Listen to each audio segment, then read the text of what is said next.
हार्दिक पांड्या के डिवोर्स से रिगार्डिंग एक वीडियो बहुत ही ज्यादा वायरल हो रही है। पहली एक वीडियो जिसके अंदर ये कहा जा रहा है कि एज पर द रिपोर्ट्स जो हार्दिक पांड्या की वेल्थ है उसका 70% ऑफ अमाउंट हार्दिक पांड्या को देना पड़ेगा अपनी वाइफ को, क्योंकि उनके बीच में डिवोर्स हो रहा है। पर अगर अभी तक आपने लॉ शास्त्रा के पेज को फॉलो नहीं किया है तो प्लीज पहले फॉलो कर लें।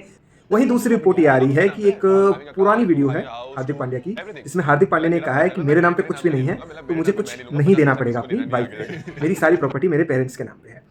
तो यहाँ पर लोगों में ये कंफ्यूजन है कि कितना अमाउंट डिवोर्स के टाइम पे एज एन एलिमनी देना पड़ सकता है वाइफ को, और क्या अगर पेरेंट्स के नाम पर अपनी प्रॉपर्टी रख देते हैं तो क्या वो पर्सन बच सकता है एलिमनी के अमाउंट से।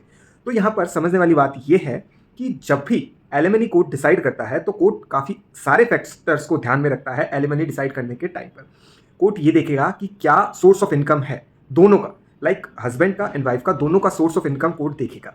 सेकेंड चीज़ ये देखेगा कि अगर वाइफ का कोई सोर्स ऑफ इनकम नहीं है, केवल हस्बैंड का सोर्स ऑफ इनकम है, तो उस कंडीशन में हस्बैंड के ऊपर क्या क्या लाइबिलिटीज़ हैं, हस्बैंड की पास्ट और प्रेजेंट इनकम का सोर्स क्या है, कितनी इनकम है, कितना अमाउंट ऑफ टैक्स वो पे कर रहा है, कितने उसके ऊपर ईएमआई है, लोन उसके ऊपर हैं, और ऐसे सभी फैक्टर्स कि कितनी प्रॉपर्टी उसने परचेज करी, पेमेंट उसके थ्रू गया बट वो नेम उसके पेरेंट्स के है। तो ये सभी फैक्टर्स को कोर्ट ध्यान में रखते हुए एलिमनी डिसाइड करता है। अब बात करते हैं कि कितनी एलिमनी मिलेगी, क्या 50% मिलेगी, क्या 70% मिलेगी। तो ऐसा बिल्कुल नहीं है, ये कोर्ट इन सर्कमस्टांसेस के और इन फैक्टर्स के ऊपर ध्यान देते हुए डिसाइड करते हैं। मोस्टली अगर इंटरिम मेंटेनेंस की हम बात करते हैं तो वहाँ पर 25% कोर्ट डिसाइड करता है इंटरिम मेंटेनेंस के लिए।